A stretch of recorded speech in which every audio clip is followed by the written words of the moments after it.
Have you ever been told that success leaves clues? This is really good advice, except when it leads you totally astray. And a lot of times, it will lead you astray. Today, we'll cover why I don't love this particular piece of advice and how I think about if and when to follow the breadcrumbs of other people's trail of success. My name is Mark Fisher from businessforunicorns.com. And if you're interested in working with me personally to help you achieve fitness business greatness, you're going to want to check out the Unicorn Society, which is our coaching group exclusively for brick and mortar gym owners. So if you're interested in finding out more, go ahead, click the link below, and if so desired, go ahead and input your information to submit your interest for future enrollments. Now, as always, if you're providing full context for this type of comment, I must concede that certainly you could do worse than studying what successful people are doing in your field.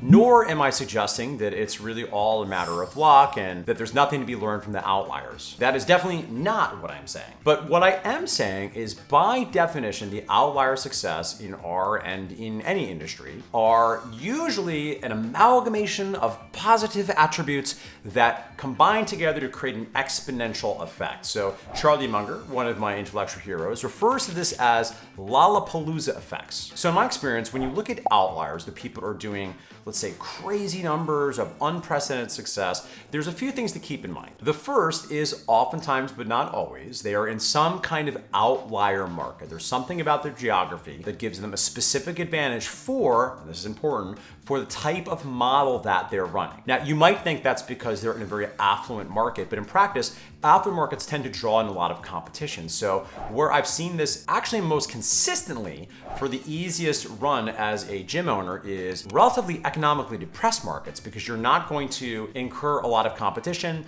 You'll tend to be the only progressive training gym in the market.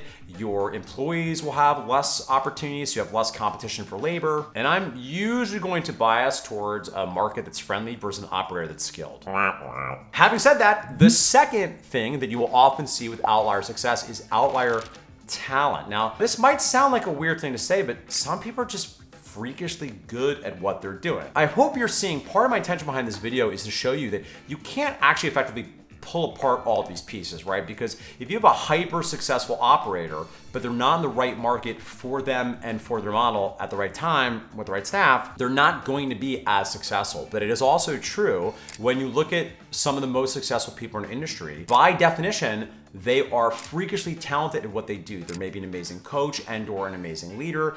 They have unbelievable stamina. And the exact makeup is, of course, going to depend on the person, because no operator is without challenges. But overall, net, some operators are just superior to others. Talent is not evenly distributed. And then the third factor here, which admittedly is a little bit of a bucket, is luck. Now, you can argue probably correctly that the market and the talent of the operator are also an element of luck, what the person was born with, where they happen to open up their business. But I think this extends even to other factors such as their staff, right? You might have just found a really strong one or two people, and with a modest sized staff in your market, that could be a big deal. It might also just be the right time where your market is susceptible to whatever model you're bringing in, that at the moment you open up, it represents an innovation that people are excited by, but there's enough context because of their awareness of the way the fitness industry is progressing over time. Yet again, as we unpack this is why this topic is so sticky, because I don't mean to suggest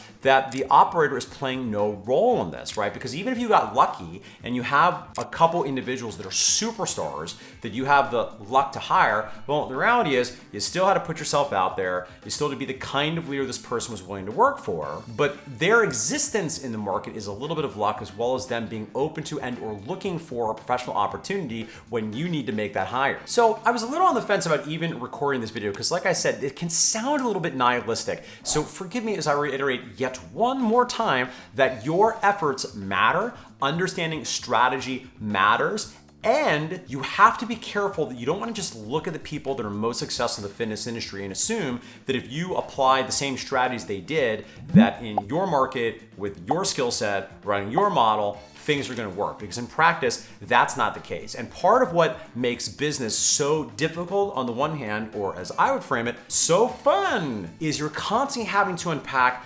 contextually, okay, this is a given strategy that seems to be successful. Does this make sense for me and my market and my model? Now, I don't want to be a shill over here for coaching, but again, that's part of the benefit of having an outside eye, because admittedly, oftentimes as the operator, we don't always see our own business or frankly even our own skill sets that clearly. So it can be helpful to work with someone that has an array of various tools, and they can help match and map a given strategy to a particular context. So in closing, by all means, yes, study people that are outliers, that have outsized success, and be cautious consumers of the information you see, because to leave you one final happy point, we're also, of course, looking at survivorship bias, which is to say there might have been a less talented operator that was not in the exact ideal market for their model, that had a string of bad luck, that did things pretty similar to the outlier, but we've really never heard of them because those other three factors were not working in their favor. But don't you worry, my beloved YouTube viewer. You're watching this channel and suggest you have a great mindset and you're gonna go far in this world because you are a critical consumer of information. Hence, you've decided to smash the subscribe button so that you can always be notified when I have a new YouTube video where I will teach you yet more actionable tips, psychological frameworks, and like today, philosophy.